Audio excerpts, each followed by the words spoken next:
இயேசு கிறிஸ்துவின் மகா பரிசுத்தமான நாமத்திலே உங்கள் ஒவ்வொருவரையும் தேவனுடைய வார்த்தையை கேட்பதற்கு வரவேற்பதிலேயும் கூடி வந்துற உங்கள் யாவரையும் வாழ்த்துவதிலேயும் மிகுந்த சந்தோஷப்படுகிறேன். இந்த நாள்லையும் என்னுடைய மனதில் மத்தேயு எழுதின சுவிசேஷம் 1ஆம் அதிகாரத்தில் ஆரம்பத்தில் உள்ள ஒரு வசனம் என்னுடைய கவனத்தை பிடித்தது. மத்தேயு எழுதின சுவிசேஷம் 1ஆம் அதிகாரம் 1வது வசனம். 1வது அதிகாரம் 1வது வசனம். ஆபிரகாமின் குமாரனாகிய தாவீதின் குமாரனான இயேசு கிறிஸ்துனுடைய வம்ச வரலாறு. ஆபிரகாமின் குமாரனாகிய தாவீதின் குமாரனான இயேசு கிறிஸ்துவனுடைய வம்ச வரலாறு. ஆங்கிலத்தில் சற்று வித்தியாசமாக இருக்கிறது.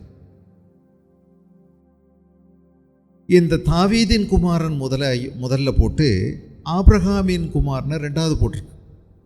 தாவீதின் குமாரன் இயேசு கிறிஸ்து, ஆபிரகாமின் குமாரன் தாவீது என்று வருகிறது. தாவீதினுடைய பெயர் முதல்லையும் ஆபிரகாமினுடைய பெயர் 2வது போட்டிருக்கு.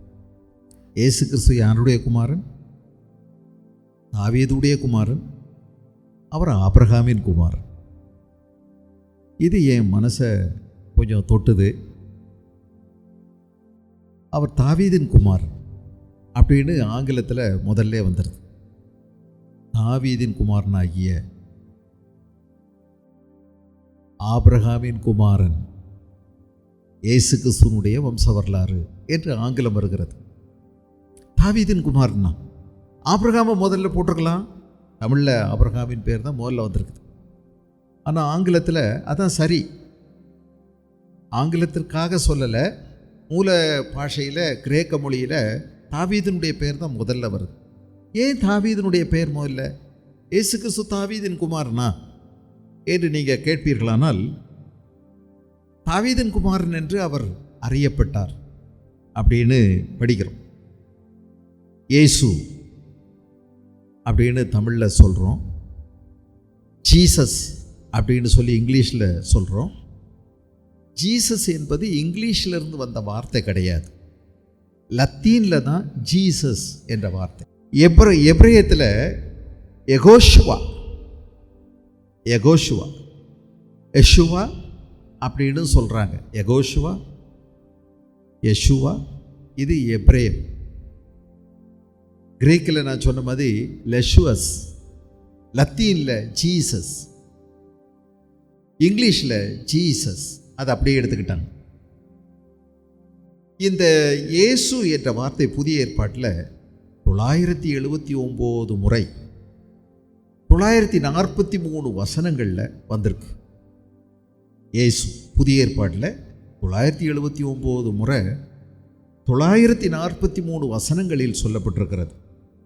இன்னொரு வார்த்தையும் புதிய ஏற்பாட்டில் வந்திருக்குது, இயேசு கிறிஸ்து. இயேசு கிறிஸ்து. கிறிஸ்து என்றால் அது கிரேக்க சொல். கிறிஸ்து கிரேக்க சொல். எப்ரேயத்தில் மெசியா. தமிழில் இங்கிலீஷில் சொன்னால் த அனாயிண்டட் ஒன். தமிழில் அதை சொன்னால் அபிஷேகம் பண்ணப்பட்டவர். கிறிஸ்து என்றால் அபிஷேகம் பண்ணப்பட்டவர். ஒரு திட்டத்தை நிறைவேற்றுவதற்காக அங்கீகரிக்கப்பட்டு அனுப்பப்பட்டவர் கிறிஸ்து. A man with a mission. ஒரு திட்டத்தை நிறைவேற்றுவதற்காக இந்த பூமியில் அனுப்பப்பட்டவர். மேசியாவுக்காக காத்து கொண்டே இருந்தார்கள், கிறிஸ்துவுக்காக. மேசியா என்றால் அனுப்பப்பட்டவர், அபிஷேகம் பண்ணப்பட்டவர். அவருக்காக யூதர்கள் காத்து கொண்டே இருந்தார். இந்த இயேசு கிறிஸ்து, ஜீசஸ் கிரைஸ்ட் என்ற பதம் 137 முறை புதிய ஏற்பாட்டில் வந்திருக்குது. 137 முறை இயேசு கிறிஸ்து என்று புதிய ஏற்பாட்டிலே சொல்லப்பட்டிருக்கிறது. சுவிசேஷங்களில் 6 இடத்துல தான் இயேசு கிறிஸ்து என்ற பதம் பயன்படுத்தப்பட்டிருக்கிறது. மீத எல்லாமே மற்ற நிருபங்களில் தான் உபயோகிக்கப்படுத்தப்பட்டிருக்கிறது. இயேசு யெகோஷுவா, யெஷுவா, இயேசு. இயேசு என்றால் யெகோவா ரட்சிக்கிறவர், யெகோவா ரட்சகர், யெகோவா நம்மை ரட்சிப்பவர், வாழ்வளிப்பவர். இயேசு என்றால் என்ன? அவர் தமது ஜனங்களின் பாவங்களை நீக்கி அவர்களை ரட்சிக்கிறவர், ரட்சிக்கிறவர், ரட்சகர். இயேசு என்றால் ரட்சகர். இந்த ரட்சகராகிய இயேசு கிறிஸ்து 2000 ஆண்டுகளுக்கு முன்பதாக இந்த பூமியில் அவதரித்தார். அவர் யாருடைய குமாரன் என்று அறியப்பட்டார்? தாவீதின் குமாரன் என்று அறியப்பட்டார். தாவீதின் குமாரன் என்று சுவிசேஷங்களில் பல இடங்களில் வந்திருக்கு.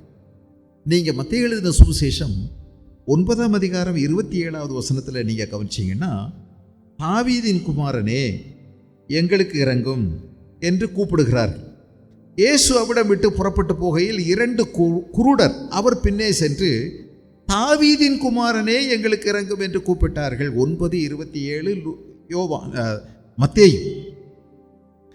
அது மாதிரி 12வது அதிகாரத்தில் 23வது வசனத்தை நீங்கள் கவனிச்சிங்கன்னா, ஜனங்கள் எல்லாரும் ஆச்சரியப்பட்டு தாவீதின் குமாரன் இவர்தானோ என்றார்கள். தாவீதின் குமாரன் என்று அவர் அழைக்கப்பட்டார். இனி நீங்கள் 15வது அதிகாரம் 12வது வசனம் இப்படி பல இடங்களில் இருக்குது. 15:12 அப்பொழுது அவருடைய சீஷர்கள் அவரிடத்தில் வந்து, பரிசேயர் இந்த வசனங்களை கேட்டு 15:22 மன்னித்துக் கொள்ளுங்கள். அப்பொழுது அந்த திசைகளில் குடியிருக்கிற கானானிய ஸ்திரீ ஒருத்தி அவரிடத்தில் வந்து, ஆண்டவரே, தாவீதின் குமாரனே எனக்கு இறங்கும் என்றாள். தாவீதின் குமாரன், எல்லாரும் எப்படி கூப்பிடுறாங்க அவரை? தாவீதின் குமாரன். இயேசு தாவீதின் குமாரனா? தாவீதின் குமாரனா நீங்கள் கேட்டீங்கன்னா, அவர் தாவீதின் குமாரன் என்று அறியப்பட்டார். ஏன்? தாவீதினுடைய வம்சாவழியில் வந்து உதித்தார். தாவீது யாருடைய எந்த கோத்திரத்தை சேர்ந்தவர்? யூதா கோத்திரத்தை சேர்ந்தவர். இந்த யூதாவினுடைய கோத்திரத்தில் செங்கோல் நிலைக்கும் என்று ஏற்கனவே அவருக்கு யாக்கோபு ஆசீர்வாதத்தை கூறியிருக்கிறார். அது ஒரு ராஜரீகமான ஒரு கோத்திரம், ராஜாக்கள் அதிலிருந்து தோன்றுவார்கள் என்று. சரித்திரத்தில், இஸ்ரவேலர்களுடைய சரித்திரத்தில் மிகவும் தலை சிறந்த ஒரு ராஜா என்றால் அவர் தாவீது அரசன் தான். அவருடைய காலம் பொற்காலம் என்று அழைக்கப்படுகிறது. 40 ஆண்டுகள் அவர் ஆட்சி செய்தார். ஆகா, மக்களுக்கு ஏற்ற, மக்களுக்குரிய சிந்தையுள்ள ஒரு மன்னர் என்று அழைக்கப்பட்டாலும் மக்களுக்கு ஏற்றதை அவர் செய்தார்.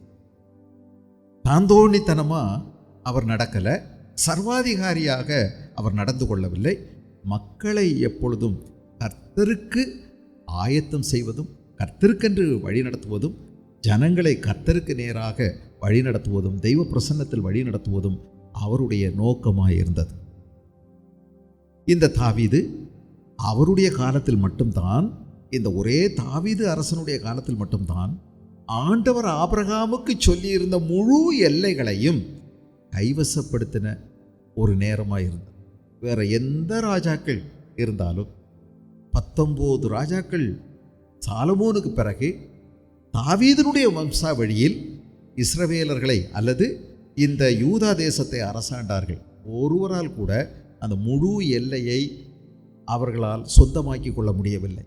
தாவீது மட்டும்தான் ஆண்டவர் பேசின முழு எல்லையையும் சுதந்திரமாக்கினது மட்டுமல்ல, சுற்றியிருந்த ராஜாக்களையும் அவர் தனக்கு கீழ்ப்படுத்தி அவர் ராஜாதி ராஜாவாக இருந்தார். ராஜாக்களுக்கெல்லாம் ராஜாவாக இருந்தார். அநேக ராஜாக்கள் தாவீதுக்கு கப்பம் கட்டினார்கள். தாவீதினுடைய காலத்துக்கு பிறகு சாலமோனுடைய நாட்களில் தாவீதுக்கு பயந்து அந்த மாதிரி கொஞ்ச நாள் ஓடிட்டு இருந்தாங்க. பிறகு எல்லாரும் கலகம் செஞ்சு பிரிஞ்சு போயிட்டான். தாவீது தேவனுக்கு ஏற்ற ஒரு சிந்தை உள்ள ஒரு மனுஷன், கர்த்தருடைய இருதயத்துக்கு ஏற்றவன். இந்த தாவீதை பற்றி இந்த அதிகாரத்தில் மட்டும் 5 இடத்துல வருது. மத்தேயு எழுதின சுவிசேஷம் 1வது அதிகாரத்திலேயே தாவீதுங்கிற பெயர் 5 முறை பயன்படுத்தப்பட்டிருக்கிறது. தாவீது, தாவீது, தாவீது. ஏன்? கேள்வி என்னன்னா, ஏன் தாவீது இவ்வளவு முதன்மையாக ஆபிரகாமுக்கு மேலாக முக்கியப்படுத்தப்பட்டிருக்கிறார்? ஒரு விஷயத்தை கவனிங்க. இந்த மத்தேயு எழுதின சுவிசேஷத்தை எழுதினவர் மத்தேயு. இவருக்கு இன்னொரு பெயர் லேவி. இவர் ஒரு இன்கம் டேக்ஸ் ஆஃபீஸராக இருந்தார். இவரை ஆஃபீஸிலே போய் ஆண்டவர் நேரடியாக நீ என்னை பின்பற்றி வாய் என்று ஒரு பெரிய ஒரு அதிகாரப்பூர்வமான ஒரு வார்த்தையை சொன்னார். அவர் அப்படியே அந்த அதிகாரம் அவரை ஆட்டி படைத்தது, அவரை அப்படியே அசைத்தது. எழுந்து இயேசுவின் பின்னால் ராஜினாமா கடிதம் கூட எழுதி வைக்காமல் பேனாவை கூட அப்படியே விட்டுட்டு அப்படியே வந்துட்டார். இந்த மத்தேயு தான் எழுதினார். இந்த மத்தேயு இயேசுவை எப்படி பார்க்கிறார் தெரியுமா? ராஜாதி ராஜாவாய் பார்க்கிறார். இயேசு ராஜாதி ராஜா. மத்தேயு எழுதின சுவிசேஷம் முழுவதுமே இயேசு ராஜாவாக வர்ணிக்கப்படுகிறார், சித்தரிக்கப்படுகிறார். ஆகவே அவர் ராஜா. அப்படியானால் அவருக்கு பிரஜைகள் இருக்க வேண்டும், அவருக்கு ராஜ்யம் இருக்க வேண்டும், அவருடைய ராஜாங்கம், அவருடைய ஆளுகை இருக்க வேண்டும். அதுதான் 28 அதிகாரங்கள்லேயும் படர்ந்து போயிருக்கிறது. ராஜா. ஆகவே நீங்கள் கவனிச்சிங்கன்னா மலை பிரசங்கம் அங்கே எழுதப்பட்டிருக்கிறது. ஆவியில் எளிமை உள்ளவர்கள் பாக்கியவான்கள். இதுதான் ராஜாவினுடைய முதல் பிரசங்கம். யாருக்கு? பிரஜைகளுக்கு. எங்கே உட்கார்ந்து? உயரத்தில் உட்கார்ந்து கொண்டு மலை மீது அமர்ந்து கொண்டு அவர் செய்த பிரசங்கம். ஆக இயேசு யார்? மத்தேயுவுக்கு அவர் ராஜாதி ராஜா. ஆகவே இயேசு சிலுவையில் அறையப்பட்ட போது கூட அங்கே யூதருக்கு ராஜா என்ற வாசகம் எழுதப்பட்டிருந்தது. யூதருக்கு ராஜா, இயேசு ராஜாதி ராஜா. அந்த கண்ணோட்டத்தில் எழுதுறதுனால தாவீதினுடைய மகன் என்று சொல்வது இந்த ராஜரீக பரம்பரையை ஓங்கி உயர்த்தி பிடிப்பதற்கு ஏற்றதாக இருக்கிறது. இது ஒரு உயர்ந்த கௌரவமான பரம்பரை. இயேசு கிறிஸ்து ராஜ பரம்பரையில் பிறந்தார். அவர் ராஜா. ஆனால் ஒன்று கவனிக்கணும், ஒரு 600 ஆண்டுகளாக இந்த தாவீதினுடைய பரம்பரையில் யாருமே ஆளலை. ஏன்? யூதா சிறைபிடிக்கப்பட்டு போயிற்று. முந்தியே சமாரியா அழிஞ்சு போயிடுச்சு. அங்கே 21 ராஜாக்கள் அரசாண்டாங்க. அங்கே 19 ராஜாக்கள் அரசாண்டாங்க. மன்னித்து கொள்ளுங்கள், முந்தி நான் தப்பாக சொல்லிட்டு. அங்கே சமாரியாவை 19 ராஜாக்கள் அரசாண்டார்கள். அவர்கள் அசீரியர்களால் சிறைப்படுத்தப்பட்டு சிதறடிக்கப்பட்டு போய்விட்டார்கள். ஆனால் யூதா தேசம் இன்னும் கொஞ்ச காலம் நீடித்தது. 21 ராஜாக்கள் அரசாண்டார்கள். இவர்கள் பாபிலோனியர்களால் சிறைப்படுத்தப்பட்டு கொண்டு போகப்பட்டார். அதற்கு பிறகு இயேசு கிறிஸ்து பிறக்கிற வரைக்கும் சுமார் 600 ஆண்டுகளாக இஸ்ரவேலுக்கு ராஜா இல்லை. இஸ்ரவேலர்கள் சிதறுண்டு அலைந்தார். ஆசாரியர்களும் இல்லை, இன்றளவுக்கும் ஒன்றுமில்லை. அப்படி ஆயிடுச்சு. பிறகு அவங்க திரும்பி வந்து எல்லாம் செய்தாலும் ராஜாக்கள் அவங்களுக்கு இல்லை, அடிமையாகவே இருந்தார். இப்போ இயேசு கிறிஸ்து ஒரு 600 கால இடைவெளிக்கு பிறகு இப்பொழுது யூதருக்கு ராஜா. அவர் இங்கே பிறந்திருக்கிறார். அவரை காணும்படி அவருடைய நட்சத்திரத்தை நாங்கள் கிழக்கிலே கண்டு பணிந்து கொள்ள வந்தோம் என்று ஞானிகள் பேசுகிறதை நாம் கவனிக்கிறோம். அவர் ராஜாவாக இருக்கிறபடினால் ராஜ குடும்பத்தில் பிறந்திருப்பார் என்று ஏரோது அரசனுடைய அரண்மனையை தேடி சென்றார். அவர்களுக்கு அங்கே ஏமாற்றம் மிஞ்சியது. அது மட்டுமல்ல, ராஜாவுக்கு கலக்கம் ஏற்பட்டது. அதன் விளைவாக பெரிய அங்கே கூக்குரல் அமளி ஏற்பட்டது. இயேசுவாகிய இந்த சின்ன குழந்தையை கொலை செய்துவிட ஏரோது நினைக்கும் போது அந்த குழந்தை தப்புவிக்கப்பட்டு எகிப்துக்கு கடத்தி செல்லப்பட்டபடியினால் ஏமாற்றமடைந்த இந்த ஏரோது 2 வயசுக்கு உட்பட்ட ஆண் பிள்ளைகள் எல்லாரையும் அந்த சுற்று வட்டாரங்களில் கொலை செய்யும்படி கட்டளையிட்டான். பெரிய கூக்குரல் வீடுகளிலே உண்டானது. பெரிய துக்கம் அனுசரிக்கப்பட்டது. இயேசு கிறிஸ்துவனுடைய ராஜரீக பிறப்பை பற்றி நாம் கவனிக்கிறோம். இந்த பிறப்பு, இயேசுனுடைய பிறப்பு, இந்த தாவீதினுடைய வம்சத்தில் தான் அவர் பிறப்பார் என்று ஏற்கனவே முன்னறிவிக்கப்பட்டது. 2 சாமுவேலின் புஸ்தகத்தில் 7ஆம் அதிகாரத்தை நீங்கள் கவனிச்சிங்கன்னா 12வது வசனத்திலிருந்து நீங்கள் பார்த்தீங்கன்னா 7:12 முதல், உன் நாட்கள் நிறைவேறி நீ உன் பிதாக்களோடே நித்திரை பண்ணும்போது நான் உனக்கு பின்பு உன் கற்ப பிறப்பாகிய உன் சந்ததியை எழும்ப பண்ணி அவன் ராஜ்யத்தை நிலைப்படுத்துவேன். இது யாரை பற்றி எடுத்து சொல்றாரு? சாலமோனை பற்றி. தாவீதுக்கு சொன்னது. அவன் என் நாமத்திற்கென்று ஒரு ஆலயத்தை கட்டுவான், அவன் ராஜ்யபாரத்தின் சிங்காசனத்தை என்றைக்கும் நிலைக்க பண்ணுவேன், நான் அவனுக்கு பிதாவாயிருப்பேன், அவன் எனக்கு குமாரனாயிருப்பான். அவன் அக்கிரமம் செய்தால் நான் அவனை மனுஷருடைய மிலாற்றினாலும் மனுபுத்தருடைய அடிகளினாலும் தண்டிப்பேன். உனக்கு முன்பாக நான் தள்ளிவிட்ட சவுலிடத்திலிருந்து என் கிருபையை விலக்கினது போல அவனை விட்டு விலக்க மாட்டேன். உன் வீடும் உன் ராஜ்யமும் என்றென்றைக்கும் உனக்கு முன்பாக ஸ்திரப்பட்டிருக்கும். அப்புறம் 16 ஒரு முக்கியமான வார்த்தை பாருங்க. உன் ராஜாசானம் என்றென்றைக்கும் நிலை பெற்றிருக்கும் என்கிறார் என்று சொல் என்றார். இந்த ராஜரீக பரம்பரை தொடர்ந்து இருக்கும் என்று ஆண்டவர் சொல்லுகிறார்.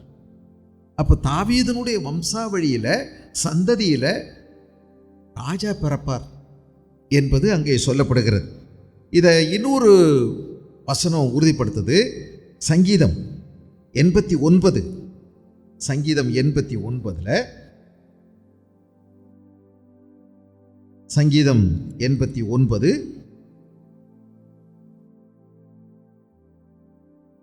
2வது வசனத்தை பாருங்க. கிருபை என்றைக்கும் ஸ்திரப்பட்டிருக்கும், உமது உண்மையை வானங்களில் ஸ்தாபித்தேன் என்றீர். என்னால் தெரிந்து கொள்ளப்பட்டவனோட உடன்படிக்கை பண்ணி என் தாசனாகிய தாவீதை நோக்கி என்றென்றைக்கும் உன் சந்ததியை நிலைப்படுத்தி தலைமுறை தலைமுறையாக உன் சிங்காசனத்தை ஸ்தாபிப்பேன் என்று ஆணையிட்டேன் என்றீர். பாருங்க, தாவீதனுடைய சந்ததியில் தலைமுறை தலைமுறையாய் சிங்காசனம் இருந்து கொண்டே இருக்கும். அப்போ இது ஆண்டவர் கொடுத்த ஒரு தீர்க்க தரிசனமான வார்த்தை. இனி எரேமியா தீர்க்கதரிசியின் புஸ்தகம், எரேமியாவில் இந்த வார்த்தைகள் 33ஆம் அதிகாரத்தில் உறுதிப்படுத்தப்பட்டிருக்கிறது. எரேமியா சிறைப்பட்டு போன காலங்களில், யூதா ராஜ்யம் சிறைப்பட்டு போன காலங்களில் தீர்க்க தரிசனமாக உரைத்தார்.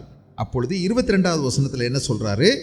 வானத்து நட்சத்திரங்கள் எண்ணப்படாததும் கடற்கரை மணல் அளக்கப்படாததுமாய் இருக்கிறது போல நான் என் தாசனாகிய தாவீதின் சந்ததியையும் எனக்கு ஊழியம் செய்கிற லேவியரையும் வர்த்திக்க பண்ணுவேன் என்று கர்த்தர் சொல்லுகிறார். அப்போ தாசனாகிய தாவீதின் சந்ததியை நான் வர்த்திக்க பண்ணுவேன்.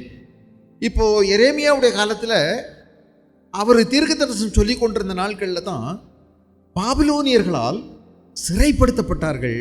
ராஜ்யபாரம் முறிந்தது. அதுக்கு பிறகு ஒரு 600 ஆண்டுகளுக்கு ராஜாவே தாவீதின் வம்சத்தில் இல்லை. சரிதானா? இயேசு கிறிஸ்து வர்ற வரைக்கும். இப்ப இயேசு கிறிஸ்து வருகிறார். அவர் திரும்பவுமாய் விழுந்து போன தாவீதின் கூடாரத்தை திரும்பவுமாய் நிமிர்த்த வந்திருக்கிறார். அவர் உயர்த்துகிறார். பாருங்க, இப்போ தாவீதின் சந்ததியில அவர் வந்துட்டார். வேத வாக்கியம் சொல்லுகிறது, இந்த 600 வருஷம், ஒருவேளை இந்த எரேமியாவினுடைய காலத்துக்கு பிறகு இயேசு கிறிஸ்து வர்ற வரைக்கும் இடைப்பட்ட ஒரு 600 ஆண்டுகளில் அடையாளமே இல்லாமல் போட்டாங்களே. தாவீதின் சந்ததி எங்க? அப்படி ஒரு அடையாளமே தெரியாத போது ஒன்று நடக்கும்னு சொன்னார். ஏசாயா தீர்க்கதரிசியில் சொல்லப்பட்டிருக்குது. 11வது வசனத்தில், 11வது அதிகாரம் 1வது வசனத்தில் சொல்லப்பட்டிருக்கு. என்ன சொல்லப்பட்டிருக்குது? ஏசாயா 11:1 ஈசாய் என்னும் அடிமரத்திலிருந்து ஒரு துளிர் தோன்றி அவன் வேர்களிலிருந்து ஒரு கிளை எழும்பி செழிக்கும். பார்த்தீங்களா? அப்போ 600 ஆண்டுகள் சிம்மாசனம் காலி, ராஜாவே இல்லை. இப்படிப்பட்ட நாட்களில் எல்லாம் முடிஞ்சு போச்சுன்னு நினைக்கும் போது எல்லாம் இத்து போச்சு, எல்லாம் அடைபட்டு போச்சு, தடைப்பட்டு போச்சுன்னு நினைக்கும் போது அப்படி இல்லை, ஒன்று நடக்கும்னு சொல்றாரு. ஈசாய் யாரு? தாவீதனுடைய அப்பாவுக்கு பேர் தான் ஈசாய், ஜெஸ்ஸி. ஈசாய் என்னும் அடிமரத்திலிருந்து பாருங்க ஒரு துளிர் தோன்றும். அது வெட்டப்பட்டாயிற்று, இனி வாய்ப்பே இல்லை அப்படின்னு நினைக்கும் போது இல்லை, ஒரு துளிர், அடிமரத்திலிருந்து ஒரு துளிர் தோன்றும். அவர் தாங்க இயேசு கிறிஸ்து. அவர்தான் இயேசு கிறிஸ்து. அவன் வேர்களிலிருந்து கிளை என்று சொல்லக்கூடிய ஒருவர், பிரான்ச், கிளை என்பவர். இயேசு கிறிஸ்துக்கு ஒரு பேர் கிளை. கிளை என்பவர் தோன்றுவார். இளங்கிளை போலும் வறண்ட நிலத்திலிருந்து துளிர்க்கிற வேரை போலவும் அவர் அவனுக்கு முன்பாக எழும்புகிறார். ஏசாயா 53வது அதிகாரத்தில் எழுதியிருக்கு பார்த்தீங்களா? வறண்ட நிலத்திலிருந்து துளிர்க்கிற வேரை போலவும் இளங்கிளையை போலவும். 2வது வசனம், இளங்கிளையை போலவும் வறண்ட நிலத்திலிருந்து துளிர்க்கிற வேரை போலவும் அவனுக்கு முன்பாக எழும்புகிறார். யாருக்கு முன்பாக? பொந்தியு பிலாத்துவுக்கு முன்பாக. இவர் தாங்க கிளை, இவர் தான். ஒரு அடிமரம் வெட்டப்பட்டாயிற்று, ஆனால் அதிலிருந்து ஒரு நேரம் ஒரு துளிர் வருது பாருங்க. ஆண்டவர் சொன்னதை எவ்வளவு காலமானாலும் சரி, தாமதமானாலும் அவர் நிச்சயமாக மறந்து போக மாட்டார், அதை நிறைவேற்றுவார். ஒருவேளை உங்களுக்கு எல்லாம் சொன்னதெல்லாம் சரிதான், ஆனால் ஆண்டவர் செயலையே நீங்கள் நினைக்கலாம். இல்லை, தாமதமானாலும் ஆண்டவருடைய ஒரு நேரம் வரும்பொழுது ஒரு துளிர் தோன்றும், ஒரு கிளை எழுப்பி செழிக்கும். இது ஆண்டவருடைய திட்டம் பாருங்க. இப்படி இந்த தாவீதின் சந்ததியில் ஒருவர் வருகிறார். இவர் ராஜா, இவர் ராஜா. இயேசு கிறிஸ்து ராஜா, ராஜாதி ராஜா, சர்வத்தையும் ஆளுகை செய்வதற்காக பிறந்தவர். நமக்கு ஒரு பாலகன் பிறந்தார், நமக்கு ஒரு குமாரன் கொடுக்கப்பட்டார். கர்த்தத்துவம் அவருடைய தோளின் மேல் இருக்கும். Government will be on his shoulder. கர்த்தத்துவம் அவருடைய தோளின் மேல் இருக்கும். அவர் அதிசயமானவர், அவர் ஆலோசனை கர்த்தர், அவர் வல்லமை உள்ள தேவன், அவர் நித்திய பிதா, அவர் சமாதான பிரபு, அவர் உண்மை உள்ளவர், அவர் வாக்கு மாறாதவர், அவர் ஆளுகை செய்ய வந்திருக்கார். ஆனால் அவருடைய ராஜாங்கம் இந்த பூமிக்குரியது அல்ல. நம்முடைய இருதயத்தில் தேவராஜ்யத்தை உருவாக்க வந்தவர். நம்முடைய இருதயத்தில் ராஜ்யம், தேவனுடைய ராஜ்யம், பரலோக ராஜ்யம். இயேசு கிறிஸ்து இந்த வார்த்தையை நிறைய தடவை சொன்னார். ஆவியில் எளிமை உள்ளவர்கள் பாக்கியவான்கள், பரலோக ராஜ்யம் அவர்களுடையது. பரலோக ராஜ்யம், பரலோக ராஜ்யம், பரலோக ராஜ்யம், பரலோக ராஜ்யம். இதை இயேசு கிறிஸ்து 52 இடங்களில் மத்தேயுவில் சொல்லியிருக்காரு. தேவராஜ்யம், பரலோக ராஜ்யம், பரலோக ராஜ்யம். பரலோக ராஜ்யம் கடுகு விதைக்கு ஒப்பாயிருக்கிறது. பரலோக ராஜ்யம் எல்லாரும் தூங்கும்போது நல்ல விதைக்கு ஒப்பாயிருக்கிறது. தூங்கும்போது பேய் வந்து களையை விதைச்சிட்டு போயிட்டான். பரலோக ராஜ்யம் வலையை வீசுகிற ஒரு மனுஷனுக்கு ஒப்பாயிருக்குது. பரலோக ராஜ்யம் இப்படி பலதையும் ஆண்டவர் சொல்றார். முத்துக்களை தேடுற ஒரு வியாபாரிக்கு ஒப்பா இருக்குது. இயேசு கிறிஸ்து ராஜாங்கத்தை ஏற்படுத்த வந்தார். நமக்குள்ளே தேவராஜ்யத்தை உருவாக்க வந்தார். பூமியில் பரலோக ராஜ்யம் பூமியில் வர வேண்டும். ஆட்சி, அவருடைய ஆட்சி அதிகாரம் நமக்குள்ளே நடக்க வேண்டும். அவர் நம்முடைய இருதயத்திலே ராஜாதி ராஜாவாய் வீற்றிருக்க விரும்புகிறார்.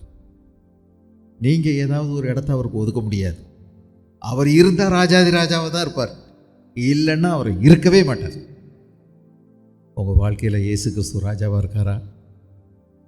நாம் இந்த மத்தேயு கீழ்ப்படிஞ்சது போல சொல்லுங்க, நான் வந்துடுறேன், என்னை பின்பற்றி வான்னு சொன்ன உடனே அவருடைய அதிகாரமுள்ள வார்த்தைக்கு எவ்வளோ பெரிய கீழ்ப்படிதல் பாருங்கள். நமக்குள்ளே அந்த கீழ்ப்படிதல் இருக்குதா? நாம் அந்த ராஜாவை பின்பற்றுறோமா? உங்கள் இருதயத்தில் இயேசு ராஜாவாக இருக்காரா? யோசித்து பாருங்கள். தாவீது நிறைய அவருக்கு வீழ்ச்சி உள்ள ஒரு மனுஷன்தான். ஆனால் தாவீதின் குமாரன் என்று இயேசு அறியப்பட்டார்.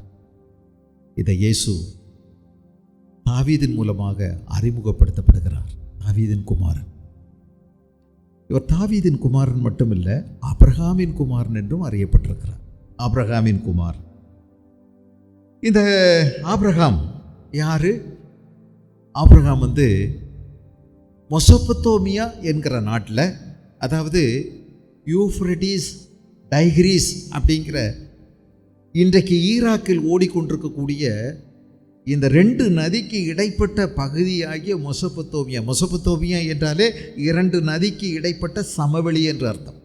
அங்கே ஊர் என்ற கல்தேருடைய ஊரில் அவர் வாழ்ந்தார். விக்கிரகாராதனை செய்கிறவராக இருந்ததாகத்தான் சொல்லப்படுது. அவருடைய முன்னோர்கள் சூரிய கடவுள்கள், இயற்கையை வழிபட்டவர்களாக சொல்லுகிறார் ஆபிரகாமுடைய பெற்றோர்கள். ஆனால் இந்த ஆபிரகாமுக்கு ஆண்டவர் ஒரு நாள், அது என்ன ஆண்டவர்? மகிமையின் தேவன், மகிமையின் தேவன். ஆபிரகாமுக்கு ஒரு நாள் தரிசனமானார். ஆபிரகாமை அழைத்தார். ஆபிரகாமே, நான் உனக்கு காண்பிக்கிற தேசத்துக்கு நீ போ. 12வது அதிகாரம் ஆதியாகமத்தின் புஸ்தகம் என்ன சொல்லுகிறார்? நான் உனக்கு காண்பிக்கும் தேசத்துக்கு நீ போ. நீ உன் தேசத்தையும் உன் இனத்தையும் உன் தகப்பனுடைய வீட்டையும் விட்டு புறப்பட்டு நான் உனக்கு காண்பிக்கும் தேசத்துக்கு போ. நான் உன்னை பெரிய ஜாதியாக்குவேன், உன்னை ஆசீர்வதித்து உன் பெயரை பெருமைப்படுத்துவேன், நீ ஆசீர்வாதமாயிருப்பாய். உன்னை ஆசீர்வதிக்கிறவர்களை ஆசீர்வதிப்பேன், உன்னை சபிக்கிறவனை சபிப்பேன். பூமியில் உள்ள வம்சங்கள் எல்லாம் உனக்குள் ஆசீர்வதிக்கப்படும் என்றார். பூமியில் உள்ள வம்சங்கள் எல்லாம் உனக்குள் ஆசீர்வதிக்கப்படும் என்றார். இவர் யாருடைய குமார்? ஆபிரகாமின் குமார். பூமியில் உள்ள வம்சங்கள் எல்லாம் உனக்குள் ஆசீர்வதிக்கப்படும். இன்னைக்கு இந்த ஆசீர்வாதம் யார் மூலமாய் வந்தது? ஈசாக்கு மூலமாக வந்ததெல்லாம் அவங்களுக்கு தான் ஆசீர்வாதம். ஈசாக்கு, யாக்கோபு, பிறகு அவருக்கு 12 பிள்ளைகள், 12 கோத்திரம். இன்னைக்கு இஸ்ரவேல் நாடு இருக்குது, அவங்களுக்கு வேணா அது ஆசீர்வாதமாக இருக்கலாம். ஆனால் ஆண்டவர் சொன்ன உன் வம்சத்துக்குள், உன் சந்ததியின் மூலம் பூமியில் உள்ள வம்சங்கள் எல்லாம் ஆசீர்வதிக்கப்படும்னு சொன்னாரே. இன்னும் அதை கொஞ்சம் குறிப்பாக நம்ம கவனிக்கலாமா? 17ஆம் அதிகாரம், ஆதியாகமம் 17ஆவது அதிகாரத்தில் 7வது வசனத்தை பாருங்க. உனக்கும் உனக்கு பின்வரும் உன் சந்ததிக்கும் நான் தேவனாய் இருக்கும்படி எனக்கும் உனக்கும் உனக்கு பின் தலைமுறை தலைமுறையாக வரும் சந்ததிக்கும் நடுவே என் உடன்படிக்கையை நித்திய உடன்படிக்கையாக ஸ்தாபிப்பேன், நித்திய உடன்படிக்கையாக ஸ்தாபிப்பேன். உன் சந்ததி, உன் சந்ததி என்று சொல்லப்படுகிறது. இன்னும் கொஞ்சம் கூட நமக்கு புரிகிறதுக்கு 22வது அதிகாரத்துக்கு வாங்க. ஆதியாகமம் 22:18 வசனம். ஆதியாகமம் 22:18, நீ என் சொல்லுக்கு கீழ்ப்படிந்தபடியினால் உன் சந்ததிக்குள் பூமியில் உள்ள சகல ஜனங்களும் ஆசீர்வதிக்கப்படும் என்றும் என் பேரில் ஆணையிட்டேன். சந்ததி என்று ஒரு நபரை குறித்து சொல்லப்பட்டிருக்கிறது. ஹலோ, ஒரு நபர், அவர் ஈசாக்கு கிடையாது. சந்ததிகள் என்று சொல்லவில்லை, உன் பிள்ளைகள் மூலமாக என்று சொல்லவில்லை, உன் சந்ததி என்று ஒருவரையே சொல்லப்பட்டிருக்கிறார். அந்த ஒருவர் யார்? ஆபிரகாமுக்கு நிறைய பிள்ளைகள் இருந்தாங்க. முறையான பையன் ஒரே ஒருத்தன் தான் ஈசாக்கு. அது முறையான மனைவிக்கு பிறந்தது. மற்ற நிறைய பிள்ளைகள் இருந்தாங்க, மனைவிமாரும் நிறைய இருந்தாங்க. அவர் மூலமாக 2 பையங்க பிறந்தாங்க. அது முறையான மனைவிக்கு. அவருக்கும் நிறைய பிள்ளைகள் இருந்தாங்க. வேற மனைவிமாரெலாம் இருக்கத்தான் செஞ்சாங்க ஈசாக்குக்கும். ஆனால் முறையானவங்க 2 பேர். முறையான மனைவிக்கு அந்த ஏசா யாக்கோப்பு, அந்த ஏசா ஆகாதவனாக போயிட்டான். அவன் தேவனுடைய சாபத்தை உள்ளாயும். ஆனால் இங்கே எழுதியிருக்குது, சந்ததிகள் அல்ல, சந்ததி மூலமாய். அந்த சந்ததி யார்? இந்த சந்ததி தான் ஆண்டவராகிய இயேசு கிறிஸ்து. உன் சந்ததி மூலமாய் உலகத்தில் உள்ள எல்லா வம்சங்களும் ஆசீர்வதிக்கப்படும். இன்றைக்கு நீங்களும் நானும் இப்படி ஒரு இடத்துக்குள்ளே வந்து உட்கார்ந்து தேவனுடைய வார்த்தையை கேட்பதற்கு, ஜீவனுள்ள தேவனை ஆராதிப்பதற்கு ஒரு பாக்கியம் கிடைச்சிருக்குதுன்னா அந்த ஆபிரகாமின் சந்ததி என்று அழைக்கப்பட்ட இயேசு கிறிஸ்து மூலமாய் நமக்கு வந்திருக்கிற ஆசீர்வாதம். உன் வித்துக்கும் அவள் வித்துக்கும் பகை உண்டாக்குவேன். உன் வித்துக்கும் அவள் வித்துக்கும், அவள்னா யாரு?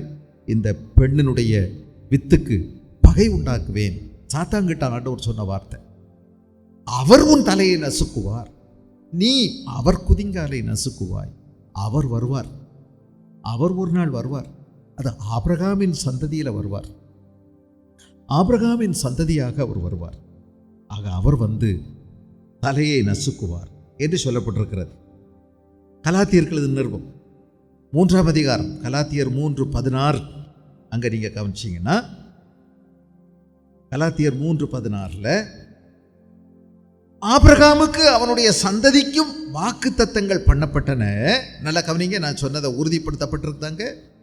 ஆபிரகாமுக்கும் அவனுடைய சந்ததிக்கும் வாக்கு தத்தங்கள் பண்ணப்பட்டன. சந்ததிகளுக்கு என்று அநேகரை குறித்து சொல்லாமல் உன் சந்ததிக்கு என்று ஒருவரை குறித்து சொல்லி இருக்கிறார். அந்த சந்ததி கிறிஸ்துவே. புரியுதா? இப்போ இவர் சொந்தமாக சொல்கிறாரு நீங்கள் நினச்சிருந்தா நீங்கள் தப்பாக புரிஞ்சுக்கிட்டீங்க. நான் ஏற்கனவே வாசித்ததுனால தான் அந்த சந்ததிகள் இல்லைன்னு சொன்னேன். இங்கே எழுதியிருக்கு, அதை உறுதிப்படுத்தியிருக்கு. சந்ததிகளுக்கு என்று அநேகரை குறித்து சொல்லாமல் உன் சந்ததிக்கு என்று ஒருவனை குறித்து சொல்லியிருக்கிறார். அந்த சந்ததி கிறிஸ்துவே. அதில் நான் சொல்லுகிறது என்னவெனில், கிறிஸ்துவை முன்னிட்டு தேவனால் முன் உறுதி பண்ணப்பட்ட உடன்படிக்கையை 430 வருஷத்துக்கு பின்பு உண்டான நியாயப்பிரமாணமானது தள்ளி வாக்குத்தத்தத்தை வியர்த்தமாக்க மாட்டாது. ஆக நம்ம கவனிக்கிறோம், இயேசு கிறிஸ்து ஆபிரகாமின் சந்ததி, ஆபிரகாமின் குமாரன் என்று அவர் அழைக்கப்பட்டார். இந்த ஆபிரகாமின் குமாரன் என்று இஸ்ரவேலர்கள் தங்களை அழைத்துக் கொண்டார்கள்.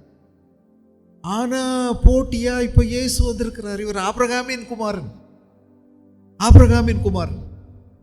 இப்போ இயேசு கிறிஸ்து இதை குறித்து எந்த விதமான சர்ச்சையும் செய்யறதுக்கு முந்தியே யோவான் ஸ்நானகன் இந்த ஆபிரகாமின் பாரம்பரியமாய் வந்த பிள்ளைகளை பற்றி என்ன சொல்லுகிறார்? நீங்க கவனிச்சீங்கன்னா 3ஆம் அதிகாரம் மத்தேயு எழுதின சுவிசேஷம், மத்தேயு எழுதின சுவிசேஷம் 3ஆம் அதிகாரத்தில் 9வது வசனத்தை கவனிச்சீங்கன்னா 3:9, ஆபிரகாம் எங்களுக்கு தகப்பன் என்று உங்களுக்குள்ளே சொல்லிக்கொள்ள நினையாதிருங்கள். தேவன் இந்த கல்லுகளினாலே ஆபிரகாமுக்கு பிள்ளைகளை உண்டு பண்ண வல்லவராய் இருக்கிறார் என்று உங்களுக்கு சொல்லுகிறேன். மனம் திரும்புங்கள். ஆபிரகாமின் சந்ததி அப்படின்னு சொல்லிட்டு என்ன செய்யக்கூடாது? மெத்தனமா இருக்காதீங்க. நாங்கள் பரலோகம் போயிடுவோம், தேவன் எங்களுடைய தேவன், நாங்கள் ஆபிரகாமின் சந்ததி, ஆகவே நாங்கள் பரம்பரையா வழக்கமா நாங்கள் டீஃபால்ட்டா நாங்கள் பரலோகத்துக்குரியவங்க, நாங்கள்லாம் தேவனால் பிறந்தவங்க, நாங்கள் தெய்வீக சந்ததின்னு சொல்லி நீங்கள் மெத்தனமாக இருந்துடாதீங்க. மனம் திரும்புதலுக்கு ஏற்ற கனி கொடுங்கள். அப்படி கொடுக்கலன்னா இப்பொழுதே கோடாரியானது மரங்களின் வேரருகே வைக்கப்பட்டிருக்கிறது. ஆபிரகாமுக்கு பிள்ளைகளை ஆபிரகாம் சந்தைன்னு சொல்லிகிட்டே இருக்காதீங்க. ஆண்டவர் நினச்சா பிள்ளைகளை கல்லுகள்லேருந்து உருவாக்குவார். நீங்கள் ஆனால் மனம் திரும்பணும். இப்பொழுதோ கோடாரியானது மரங்களின் வேரருகே வைக்கப்பட்டிருக்கிறது, அதனால் நல்ல கனி கூடாத மரமெல்லாம் வெட்டுண்டு அக்னியிலே போடப்படும் என்று பெரிய ஒரு சாட்டையடியை கொடுக்குறாரு அவங்களுக்கு. நாங்கள்லாம் ஆபிரகாமின் சந்ததி. ஆண்டவர் சில இடத்துல சொல்கிறார்ல ஆபிரகாமுக்கு சந்ததி அப்படின்னு. இப்போது எரிகோவுக்கு ஒரு நாள் போயிருந்தார். அங்கே ஒரு கலெக்டர் ஒருத்தர் இருந்தார். கலெக்டர் ஜில்லா கலெக்டர். அவர் தான் யார்? சகேயு. பெரிய கவர்மெண்ட் உத்தியோகம்ங்க அவருக்கு. அவருக்குள்ளே ஏகப்பட்ட பேர் இருக்காங்க. அவர் ஆனால் குள்ளமாக இருந்தார். ஆனால் காரம் குறையாது. கடுகு சிறுத்தாலும் காரம் குறையாதுன்னு சொல்கிற மாதிரி பயங்கரமான ஆள். அவர்கிட்ட வெட்டு குத்து ரவுடித்தனம் எதுவும் செல்லாது. அவருக்கு பயங்கர எஸ்காட், எப்போதும் எஸ்காட்டோட போகிறவர் வர்றவர். ஆனால் பல்லு விளக்கிட்டு இருக்கும்போது திடீர்னு என்னடா இவ்வளோ கூட்டம் நம்ம ஊர்லன்னு கேட்டார். கேட்டால் ஏசு வர்றாரு அப்படியே பல்ல கூட கழுவாமல் ப்ரெஷ்ஷை அப்படியே போட்டுட்டு இந்த இயேசுவை பார்த்துடலாம்னு அதே நைட்டு போட்டிருந்த துணியோட ஓடிட்டார். கைலி வேஸ்ட் கூட்டத்தோடு பார்த்துட்டு அலங்காமல் வந்துடலாம் அப்படின்னு நினச்சா அங்கே பார்க்க முடியாது. ஆள் குள்ளமான ஆள். இவன் ஒரு கள்ள சகை, இவன் ஒரு குள்ள சகை. ஆக பார்க்க முடியல. எவ்வளவோ எட்டி பார்த்தாரு. இவன் வாயிலிருந்து வார அடிக்க ஒரு குத்து. இதுதான் நேரம். நல்ல நெஞ்சில் இடின்னு இடிச்சு விட்டானுங்க ஆள். பிடிச்சி எல்லாரும் தூங்குற. யாடா தூங்குறான்னு பார்த்தா யாரு? சகேயு. கொடுக்கலாம்ல இது நேரம் பார்த்து.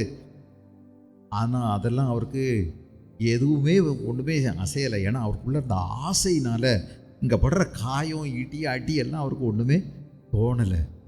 சரி கணக்கு போட்டார், இந்த வழியாக தான் இயேசு வருவார்னு சொல்லி ஓடி ஒரு காட்டத்து மரத்தில் ஏறி மறைச்சிக்கிட்டாரு.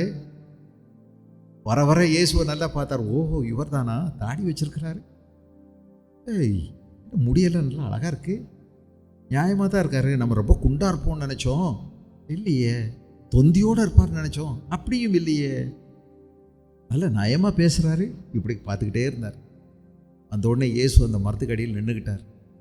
நின்னது கொஞ்சம் கஷ்டமாக இருந்துச்சு. ஏன் போகிறவர் போக வேண்டியாதுன்னு நின்றுருக்கார். திடீர்னு மேலே பார்த்தார். ஐயோ எப்படி இருந்திருக்கும் பாருங்க. யாருக்கும் தெரியாமல் உட்காந்துருக்கு.